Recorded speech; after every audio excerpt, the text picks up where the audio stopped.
Bonjour à toutes et à tous, bienvenue pour ce point actu du mois de février et mars du golfe de Saint-Donat, spécial Grand Prix jeune, le Grand Prix senior aussi. Bonjour Didier. Bonjour Jean-Louis. Le parcours parfaitement préparé, j'imagine. Oui, beaucoup de chance parce qu'il y a une semaine, c'était pas ça. Et effectivement, la pluie qui s'est arrêtée, un peu de vent qui a séché le parcours. On a pu tourner la totalité du parcours, rough, fairway et bien sûr les greens. Et une très bonne année sur le champ des joueurs et aussi une très bonne année sur la vitesse des greens parce qu'on était à 3,50, 3,60 sur les greens, donc plutôt une très bonne vitesse. Oui, ça permet aux jeunes, alors Grand Prix jeunes d'abord, avec les filles et les garçons, donc un champ de joueurs très homogène, de deuxième catégorie, c'est ça? Oui, c'est ça, une catégorie 2. Alors aussi parce que c'est un sélectif pour les équipes de France, donc les boys étaient là, les girls aussi, donc non, un champ assez régulier, tous négatifs. Donc c'est quand même pas mal. Le golf français se porte plutôt bien. Après, c'est toujours notre particularité. Hein. La vitesse des greens est très importante pour le mois de février, voire très importante durant l'année. Les drapeaux coincés un peu, vous verrez sur les images, un peu dans les coins, pour qu'ils apprennent ce que c'est le haut niveau. Oui, donc les retours, j'imagine, sont très bons parce que effectivement, les membres de l'équipe de France sont présents. Les entraîneurs aussi, hein, on les voit aussi sur les images. Du coup, ça permet aussi de les mettre dans les très bonnes conditions. Oui, c'est ça. Et la particularité de cette année, quelques très bons joueurs sont venus s'entraîner aussi. Donc Tom Vaillant, qui est un enfant du club. David Ravetto, qui était là cette semaine. Alexandre Fuchs, qui a gagné aussi. Et ces joueurs qui jouent maintenant sur on va dire, le plus haut niveau et qui rencontrent des parcours extrêmement difficiles durant l'année, le parcours leur a semblé très facile. D'accord. Mais il y a 10 ans, ils ne me disaient pas tout à fait ça.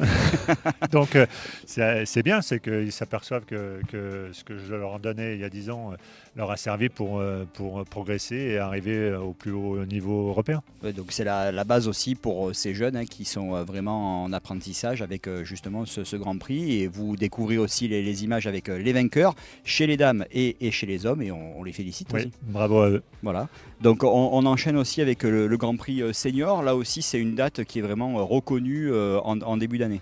Oui, parce qu'ils bénéficient de la préparation du parcours pour les jeunes, avec des greens exceptionnels, alors qu'on roule un peu moins et qu'on tombe un peu moins court pour que ça soit juste par rapport au niveau des joueurs. Mais là aussi, un très bon champ de seniors qui sont pas loin de zéro, donc chapeau.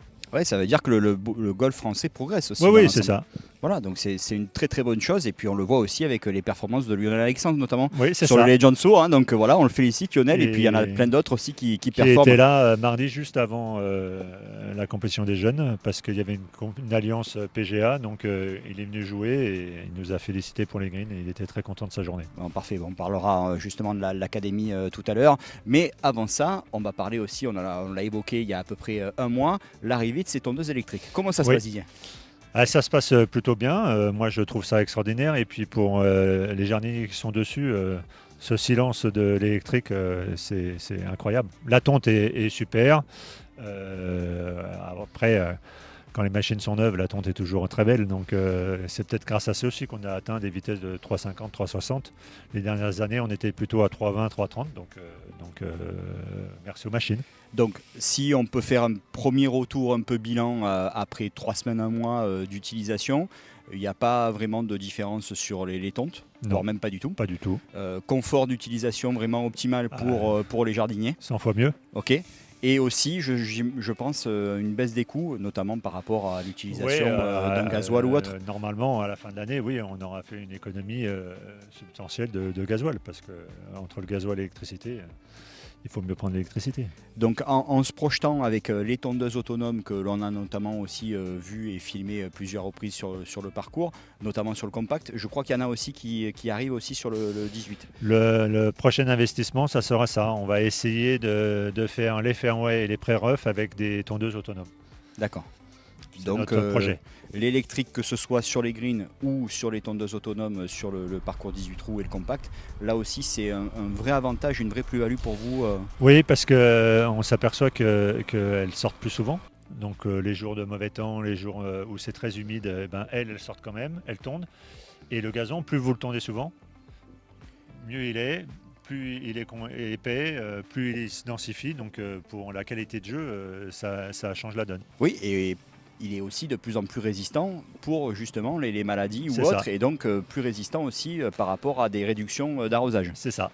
Bon, ok, bon voilà, Que des avantages. Je Bravo. progresse, hein, Ah non, bravo. donc, parfait. Donc, et justement, on va terminer ce point actuel. Alors très dense, mais c'est aussi important justement de faire un vrai point sur l'évolution de ces méthodes de tonte avec les tondeuses électriques. Un petit point rapidement sur l'académie, la Saint-Donat Golf Academy, parce que là aussi j'imagine qu'il y a des jeunes de la Saint-Donat Golf Academy qui participent peut-être au Grand Prix. Oui, on avait 3 places pour eux sur 8 personnes qui voulaient s'inscrire.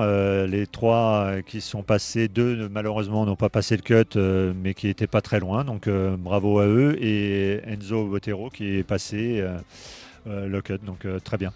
Et là aussi, j'imagine qu'il y a pas mal d'échéances, d'événements. Avec le printemps, ça va commencer à arriver. Quelles sont les prochaines dates là un petit peu? Pour les équipes, c'est avril-mai, tout ce qui est compétition par équipe. Donc première division, deuxième division et troisième. En leur souhaitant bon courage et que ça soit une très bonne année. L'équipe 1 se porte plutôt bien. L'équipe 1 femme se porte bien, et surtout des petites jeunes, on va dire, rentrent dans cette équipe de jeunes femmes expérimentées. Donc c'est plutôt la bonne nouvelle. Et puis toujours l'équipe des moins de 17 ans, comme on est une grosse école de golf, est toujours assez performante. Bon, parfait. Mais merci. Ce sera, je Merci pense, à le prochain point actu au printemps, avec un gros point sur les équipes de jeunes et la Saint-Donat Golf Academy. La préparation du programme du mois de juillet. Voilà. Bon, merci Didier. Merci à toi. À bientôt. Et encore bravo à toute l'équipe pour l'organisation de ces 2 Grands Prix. C'est gentil. Merci. Merci.